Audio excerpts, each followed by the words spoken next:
Good morning, everybody. Hope you're well on this beautiful sunny day here in Liverpool. So I just like, hopefully you can all hear everything that's going on, and I'd just like to obviously welcome you both, everyone, to the webinar that we've got here today. I'm joined by the lovely Richard. Hello, good morning, everyone. It's wonderful to be here, and thank you very much, Greg. Great to see you today. I'm glad it's sunny in your neck of the woods. It's sunny here in London as well. That's good. Yeah, it's been a pretty cool one. Yesterday, very windy, but yes, it's we are on the up. Hopefully, the spring weather has finally sprung with the clocks going forward, aren't they? This weekend. So hopefully that's good. Yeah. So.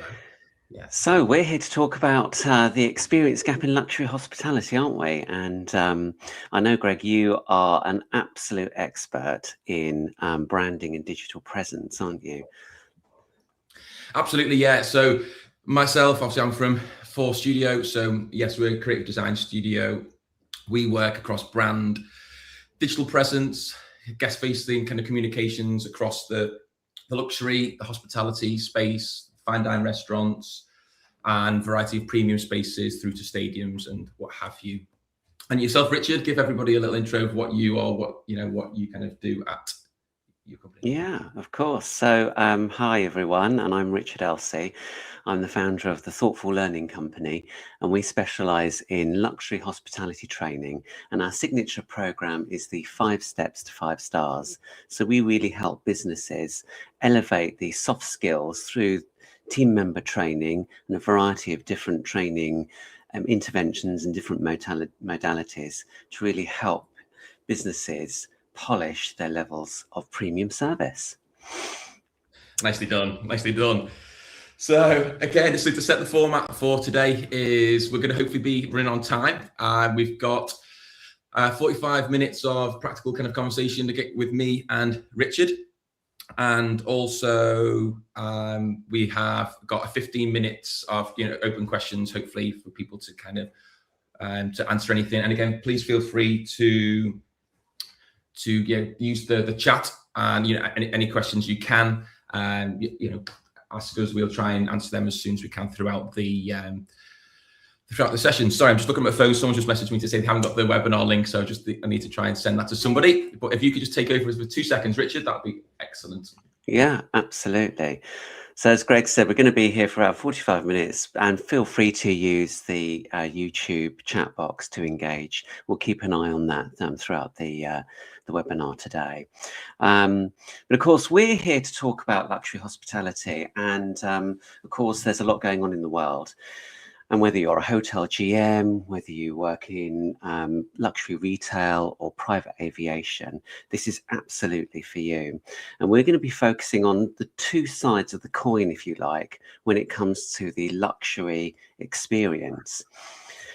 Now, Greg, as you know, is the expert around branding, but that's just one component. We'll be thinking about the customer service, the team member interactions, those moments of connection that underpin excellent service.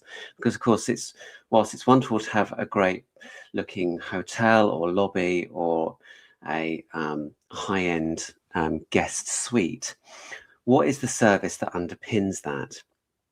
So as we walk through today's webinar, we'll be talking about the 2 sides of the branding and, of course, the customer service. But why does this matter right now? Well, of course, there's a lot going on in the world, isn't there? But hospitality is under immense pressure. Margins are being stretched. We've seen a rise in VAT and costs, etc. But, of course, guest expectation is higher than ever before. And it's at times of disruption and change in the world that luxury is really an escapism, and consumers actually, believe it or not, are spending more on luxury than they ever were, perhaps to get away from the reality of the world. So this isn't just about the room. It's not just about the hard product, although they are important. This is about the emotional connection, the reason why consumers are coming to you over and above your competitors. And so we'll be sharing some ideas that hopefully we can leave you with, and things that will inspire you around your branding, your property, your customer experience and all of those touch points that your guests will engage with and interact with, so that your brand really matters the most and stands out the most in a crowded competition. Absolutely, Richard, on that as well. Yeah, I think it's, you know, it's huge at the minute with, obviously, with all of the rises in costs and stuff like that. And as you said before, with, you know, in the luxury space, you know, it doesn't change. It's not changing drastically, but, you know, from what we can see across the landscape. But I think people and guests are wanting more.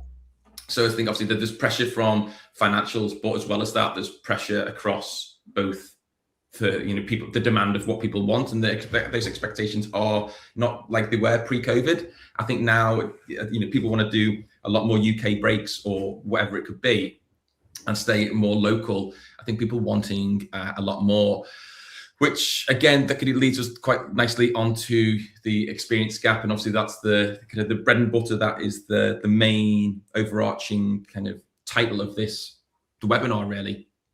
Absolutely. And of course, you know, whether you're a GM on today's call of a hotel, or working in HR, learning and development, or any function really within the service, the luxury service sector, some of these things may keep you awake at night. And it really is the gap between the promise. So what are you promising your guest from your beautiful website, and the reality?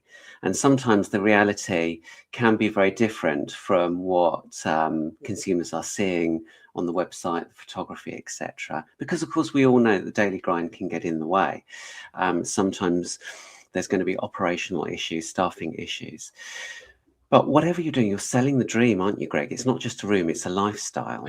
Yeah, I think that's it. I think that's where I feel like sometimes you can see across venues, the hospitality landscape is, a lot of people are, you know, they want to sell the beds, they want to sell the rooms, which is, or, you know, they want to fill tables, which is absolutely fine, and that kind of 100% works. But you've got to see something differently, in a sense of like it is a lifestyle. And I think, you know, seeing people, you know, across your website or across your socials or whatever it could be, any comms, is that not just being selfish and kind of presenting yourselves as the hotel or the restaurant of what we do and how good we are, but I think it's showcasing around you what other restaurants are there to support you, what other amenities, and talking about the area around you helps sell that dream, and it's not the room. And I think people these days have got, you know, years ago you'd go, you know, for myself, we'd go for a summer holiday simply on a brochure. You know, you'd have 2 pictures on a brochure, and that you'd go for a 2-week holiday and that would be it. Whereas I think nowadays there's 1,000 photos of that 1 bedroom or whatever. And I think it's kind of making yourselves different to that, and showcasing that, you know, as a lifestyle. And I think, you know, websites can have that beautiful 5-star, that kind of booking process, or, you know, the 5-star kind of website, but then the booking process can be that, you know, 3 or 2-star. And again, it's those gaps that kind of open up before they arrive. And you think, well, how are they going to perform when we go to a busy checking in area or anything like that? And I think there is some brilliant brands that have got the brilliant like digital side of things. Then they've kind of got the poor service, they lack within that. And then you've got other people, you're thinking, gosh, I didn't realize how good these people are when they're serving and waiting on. But then their comms are absolutely dreadful. But then in between that, you've got the superior of the people who have kind of absolutely aced it, and they've got the same language, they've got the same feeling, and they've got that kind of consistency. And for me, again, you probably hear that word consistency quite a lot throughout this. And I think consistency is absolutely huge when it comes to you getting and retaining those kind of customers. I think it's absolutely huge to keep that consistency across both the service and the brand side of things. Is that right, Richard? Do you agree? Yeah, really. I mean, great points there. And what I love when I travel or I engage with a premium brand is the personalization and the thoughtfulness of the service. And we know now that discerning travelers lead stressful lives, and sometimes they go away, particularly for leisure, to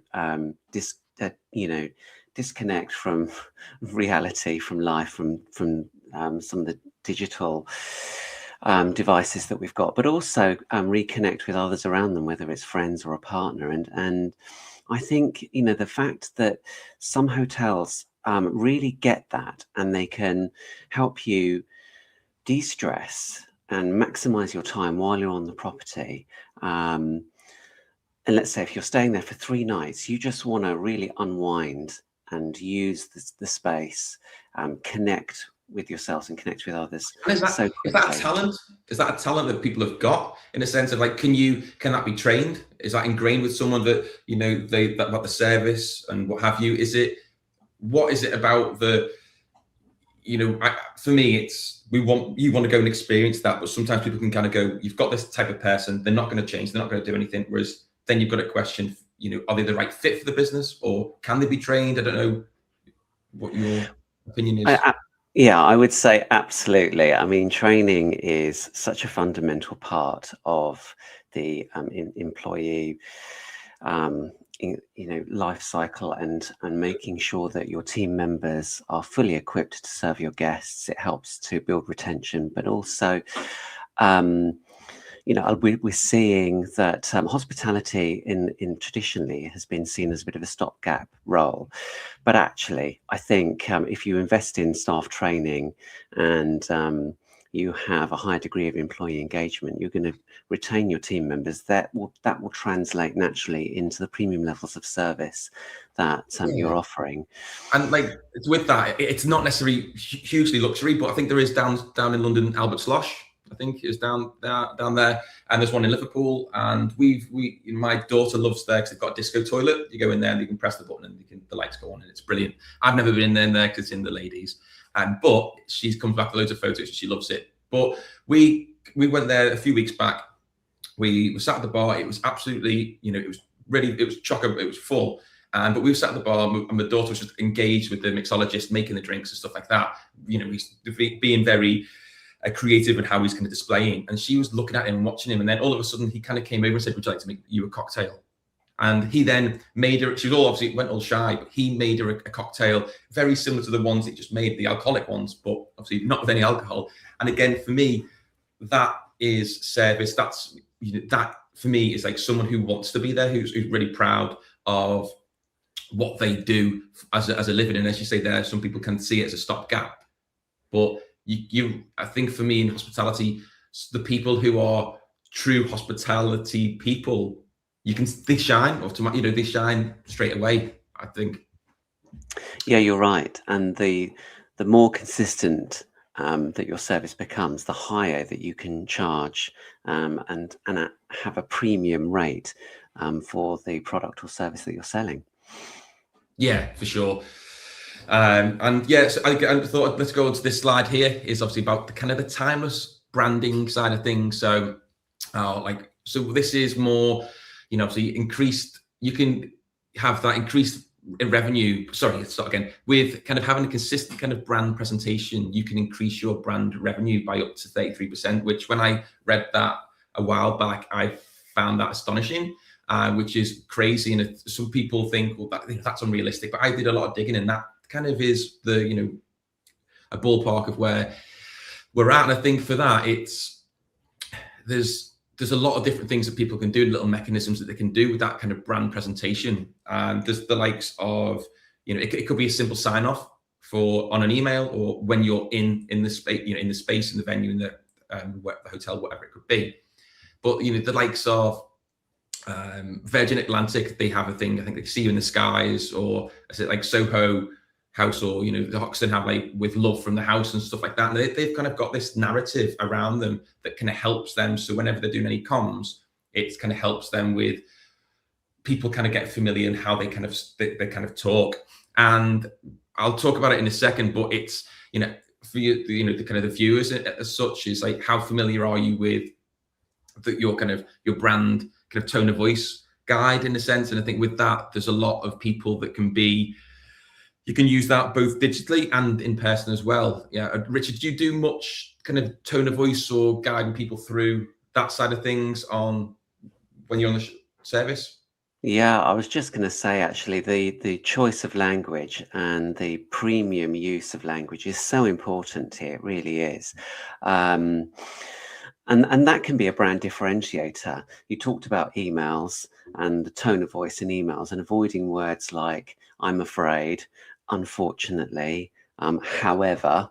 These are what we call red language elements, which actually, although the intention is good, they can actually raise the hairs on the back of your neck and make the customer feel a little bit agitated and sometimes not truly understood or heard.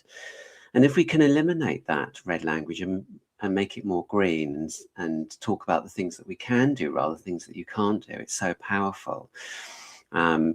Particularly in those key touch points, let's say in a hotel where the guest arrival, which I like to call the sense of arrival, is so important. It's that first impression, and the greeting needs to be so polished and understood, but not inauthentic, just really professional, using obviously the guest name as a standard, but just engaging in that art of small talk, using that premium language, and avoiding the negatives. If you have a request which you might not be able to fulfill immediately, rather than saying no, offer the guest an alternative, at least two alternatives, so that it's seen as being more proactive. And that really is what brings your brand alive. And your team members are part of your brand, aren't they? And that's, yeah, because I think when you say, I think for me, people, when I go to a restaurant or wherever it could be, and there's a special on, or there's something on there, sometimes if I've got about 5 different things that I want to choose from, I kind of throw it back to who's, the waiter, waitress, and basically say, well, what do you think? What would you recommend? And sometimes you get, oh, well, what do you like? I think for me, it's kind of being that super confident of like, well, my preference is this because I like X, Y, and Z. And I think for me, it's that authenticity, I think, goes an absolute, a mile. And I think that energy is what that guest will remember. So when they're talking in the pub or a bar next time, they'll go, we went to this great place and they were really knowledgeable about X, Y, and Z. And I think people will then, remember that. And I think there's one thing that surprised me is that a lot of hospitality, a good few hospitality brands don't do pre-tasting for new menus, or if it's the mixologist has done a new menu. I think for me is having that authenticity and having the whole team to try every single dish is a must. Obviously, I know it comes to at a cost, but it really helps with that authenticity and kind of being remembered.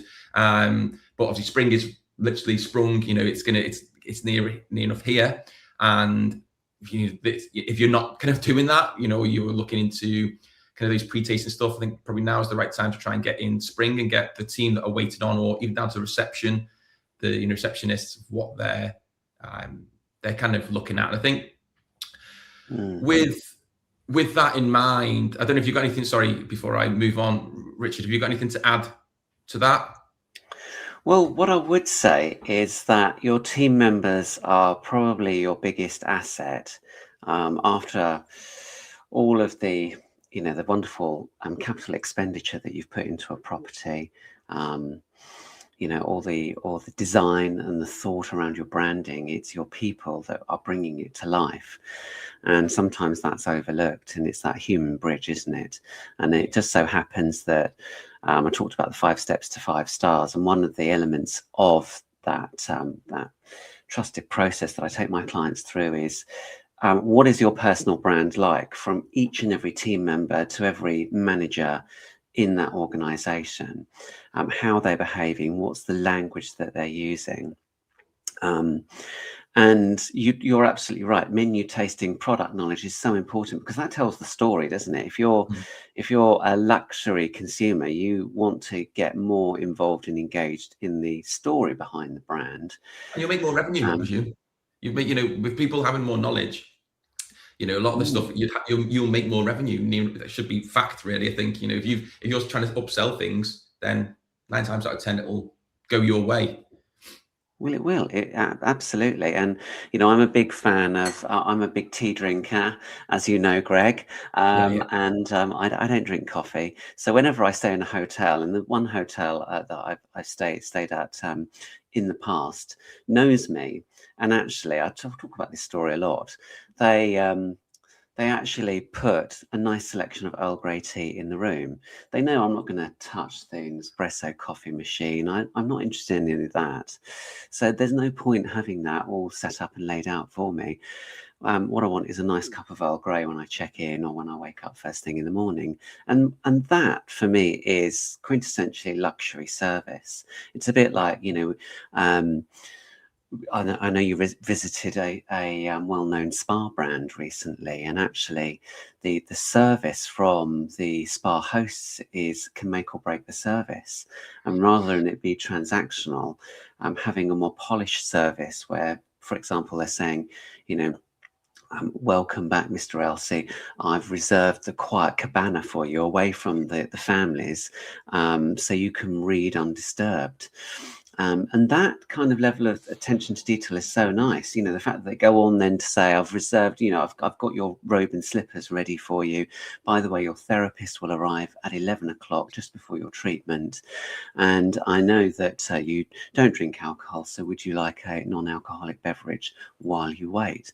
These little subtle moments of connection are so important, because that's, for me, bringing your brand alive, and your team member are absolutely at the forefront of doing that. And that's it. I think there's good ways of doing it, as you've kind of on across service, and then there's on my side there's poor ways, and that that kind of Richard touched on before, is that there's on the digital front, it's got to be seamless. I think from seamless right through to the booking, through to them hearing about you, through to booking, right through to they come into the space and then they leave. I think I've been to a spa. They've got, I think, 12, 13 different hotels and spas across the UK. Very well known, brilliant, but their digital presence is dreadful. I only booked through them because I've been there before and my wife had booked it, but I knew what I was getting, and I had to it was painful to go through that booking process. And to be fair, I went onto their website on my mobile, found the date, found the room, added it to basket, and you click onto basket and it says there's nothing there.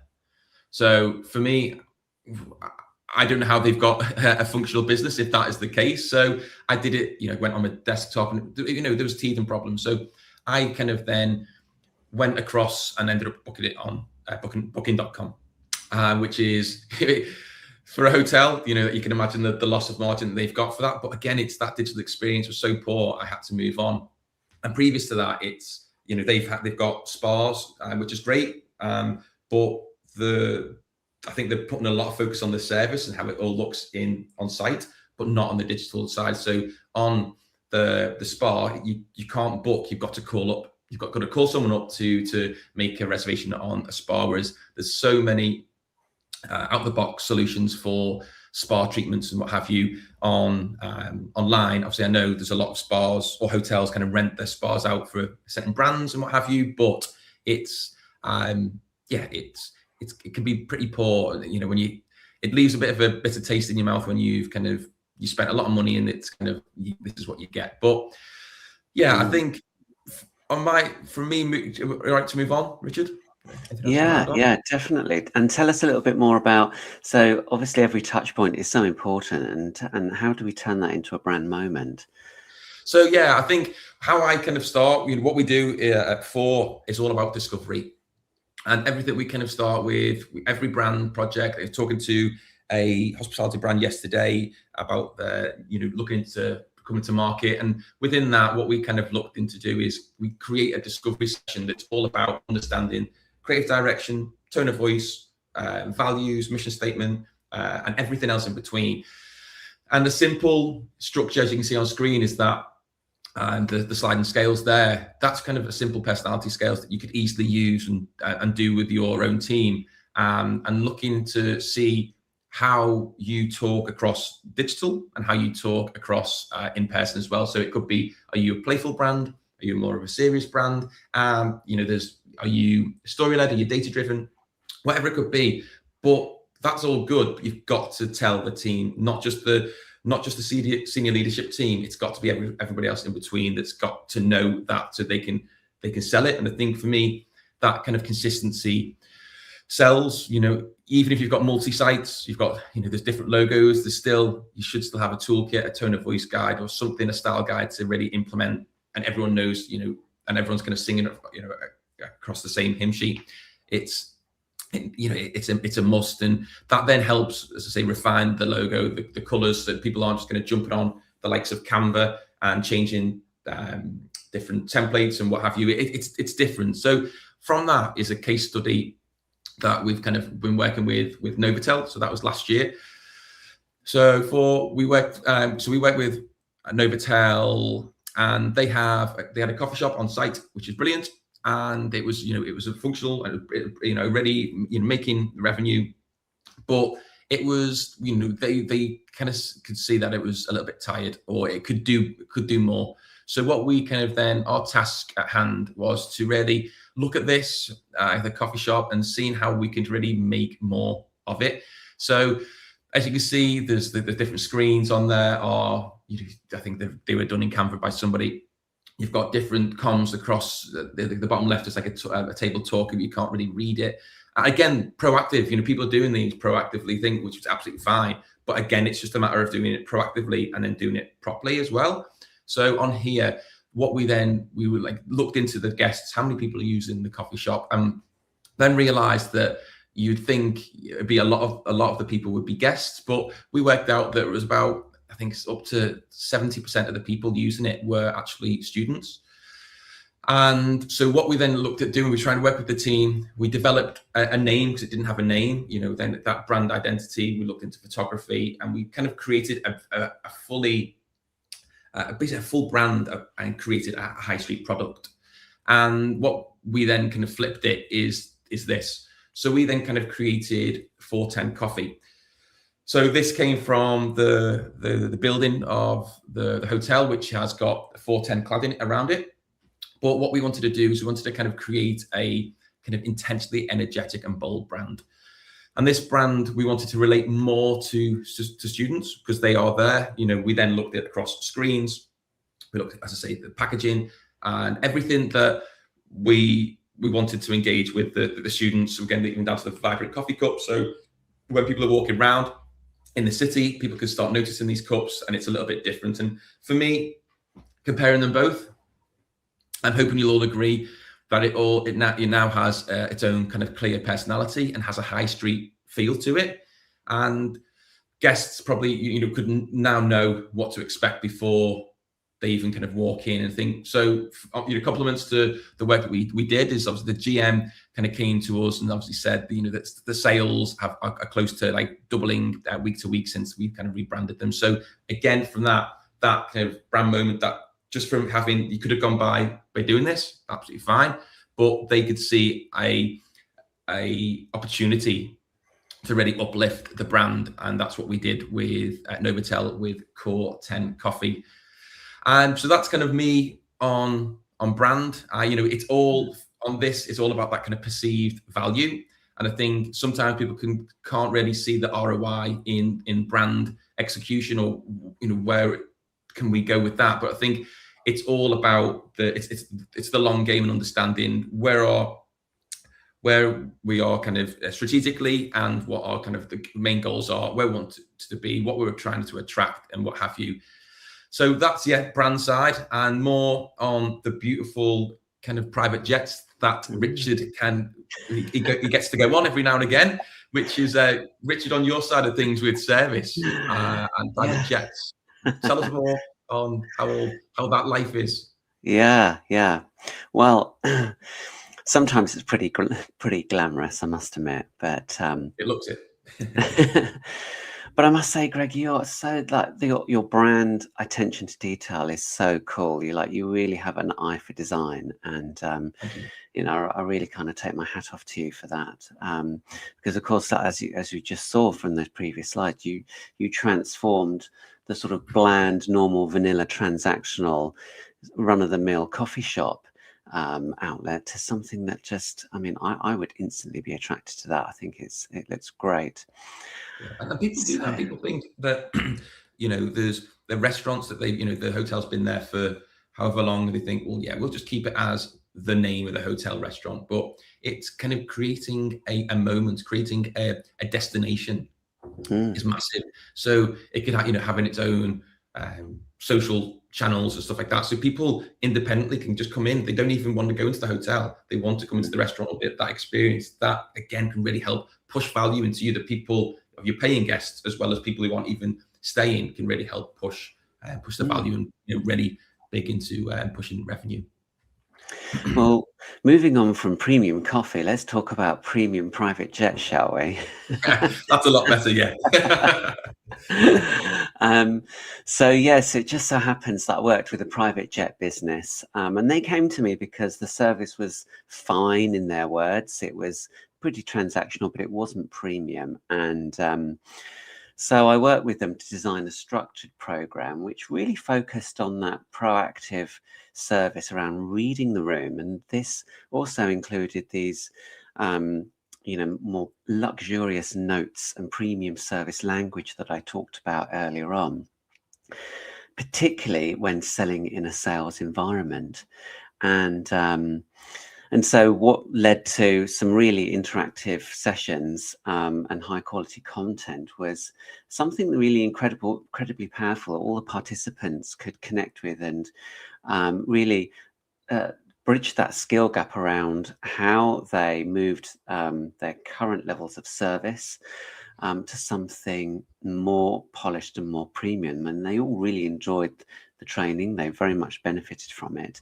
And when I caught up with the client, they said actually they had seen an elevated level of client trust and actually a more proactive and productive sales approach, more of a consultative sales approach when they were selling private jet space and private jet charters. So, what I've learned from this really is consistency is not just how the glassware is polished on board and the cabin is prepared, but it's also the client care and the relationships on the ground that's so fundamental. Because let's face it, that's really what helps drive that consistent end-to-end premium levels of service. And yes, I did manage to go on board and enjoy a bit of corporate hospitality, as you can see here on one of these beautiful aircraft.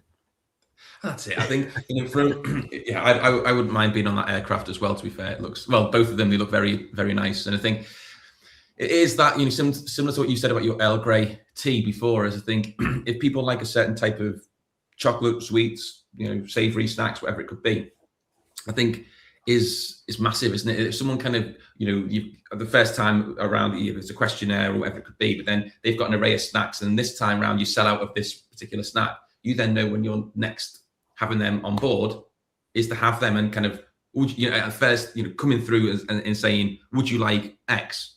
And for them to kind of then feel loved and appreciated that you are doing a good job of what you're meant to be doing. Well, exactly, because consistently does create trust, doesn't it? And it's all about this daily behavior. I like to call it a set of habits, a bit of a mantra. And, it's not just a training issue here. It's also about the leaders reinforcing the standards. It's your daily language, how you're using that back of house or behind the scenes, as I like to call it, in your operation, in your business, because those details really matter. And how the leaders create and promote that employee experience is so important, because that will definitely translate front of house or into your customer facing areas. If the team members see it being role modeled, they understand and can identify with what premium behaviors, premium service recovery, premium language, premium selling looks like, they're more likely to then emulate that out there with their guests. And also cultural needs are so important as well. I mean, we've recently been celebrating Ramadan and Eid, Yeah. and the demographics and the wants and needs of customers during these different cultural times are so important. You know, the adjustments to dining times, menu needs, and all of the other cultural considerations that are so important. But of course, luxury is all about being discreet, and really Yeah. understanding how you can tailor that service around the guests' needs and expectations. Yeah, and I think that's it in across, you know, it's that consistency. Again, the word consistency is kind of across, you know, you talk about like the menu, kind of, you know, menus and stuff like that. But yeah, it's like down to the menu designs and the layouts, and even down to, you know, the signage that people are greeted with, and the proposals, inquiry, that inquiry journey as well. So if you're, you know, this is to people who have got venues that they hire out for events, for conferences and stuff like that. What does that inquiry look like? What does that journey look like? That is all brand. You know, I think people think, oh, we'll just put an email me form, or we'll, you know, integrate HubSpot or whatever it is, which is fine. But what is that journey like? How does it work? And you ask one of your best friends or your partner to, you know, be like a secret shopper and do it and see what they personally think. And you know, that really helps with you uplifting the consistencies across the board. And that's even, you know, down to kind of photography. And think one, you know, on that kind of thing, you see, as I touched on earlier about photography, is you've got a lot of websites can go out there and they've got their beautiful suites, they've got whatever the different rooms you can choose from, but those rooms sometimes may have a refurbed room and may not, and have a non-refurbed room. And I think it's just a matter of making sure that you're consistently and selling what, and being honest of what you're selling. So it could be that you split the rooms in, you've got your refurbished premium room in a suite or whatever it could be, and then you've got a cheaper rate. Because I would be annoyed by myself, you know, if I saw that you've got the two options and you wanted to go for a suite, and then somehow they give you the older type of room. But for me, a practical kind of one here is really kind of picking 5 kind of touch points: website, booking confirmation, arrival, like kind of the service interactions, and just kind of ask, you know, does it all feel like it's all part of the same brand at each stage? And again, so looking into that, and would your guests kind of describe that in the same way, and see how that kind of really sits. Yeah, I totally agree. And you know, you talk about a situation that does come up from time to time when it comes to photography in rooms, and then in reality you're selling a room that's you know, that's slightly different. And how do your team members engage with that customer to help, you know, pacify and service recover the situation? And I can see here that we've got a wonderful reel here of some team members having a good time, because of course that's really what brings the brand alive, doesn't it? Yeah, for sure. It's all about kind of, you know, engaging guests and making it memorable for them. And it's all, you know, for those brand moments across everywhere. So it's like, this was in a Lamborghini in Manchester. We went to a party there, which is brilliant. But again, it's just a matter of kind of going there, and they had this kind of thing. They had the logo plastered on it, and for me, again, it's another way of showcasing the brand. And I think in venues, in restaurants, in hotels, I think it's having those kind of signature moments. You know, it could be that you've got some point of sale to talk about branded cocktails, and those photo opportunities, and kind of you've got this named, you know, a named cocktail. So that then helps people remember, you know, if they're going for a night out, they like that cocktail and they want to make it, and then with friends, that then they can tell the stories about the cocktail or whatever it could be. It's creating those brand moments that people can remember, and within that, it's to keep people engaged. It's having those point of sales, having those comms across the whole of the venue, the site, you know, digitally or whatever. But I think it's making and allowing your guests to do the storytelling. And I think having people, you know, we have influencers, we have all of these people who kind of go to these hotels, and sometimes, and a lot of the time, they're just kind of going there for a free stay, and then the next day they're in another hotel and kind of saying exactly the same thing. but having the raw people who, you know, that haven't, or sharing that kind of raw content that, you know, from their stories, and, you know, kind of real people rather than influencers sometimes can be better. And, like, you know, rather than, again, on the other side is like that super polished kind of photography or something like that, getting the people and the guests to really help write that story. And it's, on my side, it's looking into, as I say, yeah, that POS and having those kind of clear cues that kind of make the venue really feel distinctive, and ingraining the logo, ingraining the brand and the experience into those positive, memorable moments. And service side, on with yourself, Richard, how does that work? Yeah, well, from a brand perspective, I love going to a website for a brand that claims to be luxurious, and actually seeing team members included in that brand imagery, actually engaging and interacting with the guests. It shows me that actually the humans there are very much part of the fabric of the service and the value and the identity of it. And it's a powerful part of positioning, isn't it? Because of course, brands need to know who their ideal customer is, who they're actually really targeting. And so how can businesses really understand that a little bit more, and I understand who their ideal customer profile might be? So yeah, this beautiful blue donut you can see here. No, yeah, for me, it's that kind of ICP, you know, the ideal customer profile. To most of you, this is probably very, very familiar. If not, take a screen grab of it and try and do this in your own time. But for me, it's you know, ideal customer profile is a must. And I think, as I touched on earlier, we all know what our bread and butter is, what we're offering, who we're offering it to, or what our guests look like. But there's multiple, in some venues, they've got multiple different people who operate within there. So you've got people who are hotel guests, people who are restaurant guests, coffee shop guests, also through to event and conference guests. And I think there should be one of these ICPs for every single one of them people. So what that then does is helps you and your team and understand, you know, if it's location, if it's revenue, if it's job title, industry. We then know that we need to kind of put, you know, start marketing into those industries.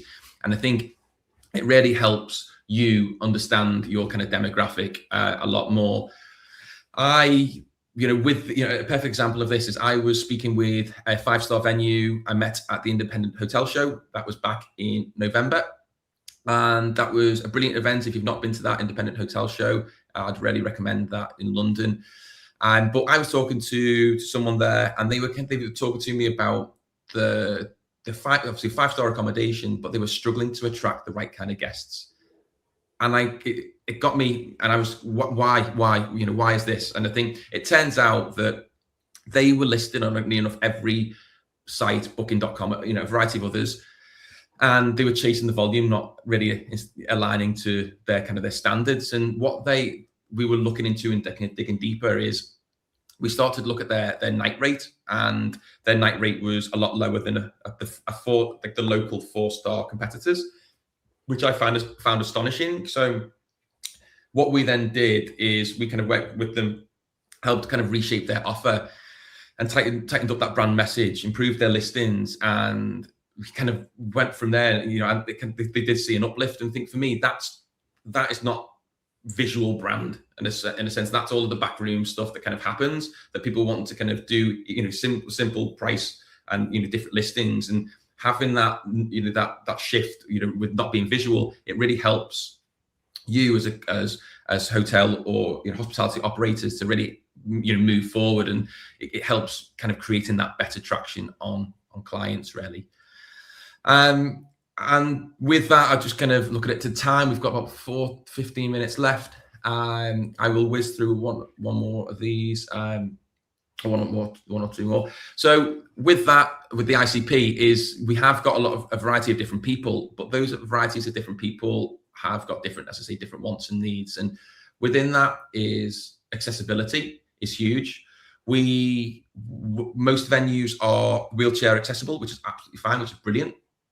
But a lot of people will fail on accessibility online. So you've got the likes of WCAG, WCAG. And what that is, if you don't already know, is Website Content Accessibility Guidelines. So this is a guidelines that are, worldwide. And for me, this is something that, to look into. So this is something that makes your website a lot more accessible. So if you were to put white text on a yellow button, for instance, that would fail. So obviously people with visual impairments or anything of that sort, in the sense of that it could kind of, the opportunities you've got of sales, it could decrease on that. So it's trying to making sure that your website, your digital platform caters for everyone. And the most common kind of issue is kind of that low contrast and kind of text. When I looked into a stat the other week, is that kind of affects over like 81% of homepages globally, which is absolutely crazy. What's your kind of spin on it, Richard, with accessibility on service? Yeah, well, of course, in the world of luxury, there's a known sort of mantra, which is don't give the guest a job to do, which means if you are interacting with a customer and they need something, take out all the friction, make it as easy as possible. So if your website isn't user-friendly and doesn't have color coordination and layouts that would help people with disability, and these sorts of things, then you're creating friction. And of course, you're giving the guest a job to do, because they're going to probably have to ask somebody or make a phone call or try and navigate a workaround. And from a practical sense, when guests are on in a property staying with you, you really want to, when they have a request or they're tailoring their experience, both for business and for leisure, when they're asking and engaging with the concierge or front desk or whoever it is, that proactivity is so important to be able to take that job and go and handle it for them. And that really helps build those wonderful, engaging experiences across all those different touch points. For sure. Yeah. And I think yeah, absolutely hit the nail on the head. And I think it's absolutely critical, isn't it? I think on my side, on kind of the brand, there's a simple, again, feel free to take a screenshot of this. And also to note, if you are watching it and you've not necessarily signed up to the webinar, all of this information will be kind of sent in a workbook format. So will be kind of practical exercises for you to kind of look at, or, for your hospitality brand. But for me, these kind of 5, positioning, the touch points, those daily behaviors, the proof and the memory are simple but really effective. And I think, how do we make our guests feel is number one, isn't it? I think we all should hopefully have a clear emotional outcome, and not just kind of a marketing position of how we're wanting to make people kind of feel. And again, that's ensuring that, like, we've got the vision, the visuals that I said before, the tone of voice, all the messaging is reinforcing that same feeling. We don't want to have a new marketing exec that comes on and thinks, oh no, I like this, I like the way we're saying about this, or we're doing this new vibe or whatever. That's fine. But again, I think it's for your brand, it's got to kind of slowly come out. And I think kind of removing any of that, I think kind of can dilutes or kind of contradicts the intended perception of what you're doing. Touch points, we've got, obviously, what do they see before kind of and during the visit? I know we've touched on a lot of this, but it's looking into activities like, mapping the journey and identifying those key brand prompts and moments. So it's a cocktail, whatever it could be, and ensuring the consistency across those digital and the in-person physical spaces, work well and are coherent. So website, booking journey, as I say, the socials and signage and what have you. But I think it's all about kind of prioritizing that first 5 minutes of experience. So again, that kind of falls into your realm as well, Richard, is how people kind of go into your venue, your hospitality brand, and kind of walk in there with, is there a cracked tile on the floor? Is there this, or that these menus are they're battered, they're creased. Look at it with an opinion with you've got millions of pounds worth of budget, and go in there and saying, well, if I could see that really with no blinkers on, how other people can misinterpret that or what have you. But yeah, what's your side of the touch points, Richard, on? Yeah, I would say that quite often just little tweaks and little changes can make all the difference. And you may be working in an environment where budgets are a little bit tight, but if there are creased menus or there is something aesthetically that is slightly amiss, do whatever you can to try and change it. I mean, quite often when I just walk around an operational area, and there are bound to be things that are slightly amiss, whether it's a table setting, whether it's some slightly wilted flowers that haven't been picked up in the vase or whatever. It is having that eye, that attention to detail. Quite often these things don't cost anything. It's just someone being proactive and going out there and taking the initiative to improve it, and that also blends into the service behaviors around the 5 steps mantra, which really kind of underpins, if you like, all of the hard aesthetics, and there's a proven framework that I help take my clients through to really help underpin the service excellence side of things. And you can see here that, and these will probably be no surprise that you see luxury operators out there, but guests are very much looking for and expect those personalized experiences. It is about feeling that, being welcomed home, and understanding and knowing a bit about the guest through some level of intelligence and homework. And then you can go forward and anticipate the level of service and be able to craft it around what that guest actually needs and the demographic, whether they're a solo traveler, whether they're a family on business or leisure, whether it's a same-sex couple traveling together. All of these elements can help drive that anticipatory service. And to the point we've just been talking about there, Greg, attention to detail is part and parcel. It's a hallmark of luxury service. And if you, as a team member or as a leader, anyone sees something slightly out of place, do whatever you can to fix it. Try and make it better. And there might be times where if something is defective, then that's a little bit longer. But take the initiative to sort out any things that do need correcting, and it's those attention to details that can really help minimize friction. But sometimes we know bumps come along the way and we have to handle challenges. So how do team members really proactively handle challenges with empathy, with efficiency, really building that connection with the customer so that they feel valued, they feel heard? And that is what you bring to the table. It's your personal brand. It's the quality of the conversation, your pride, how you wear your uniform. It brings it all together. And that's the sort of last component of the 5 steps to 5 stars, is your personal brand, both as team members and leaders. And that it's all about being remembered. I think we always want to have that kind of life cycle, don't we? We don't want people in spaces once, we want them there multiple times. And I think it's making sure you are remembered in a positive way.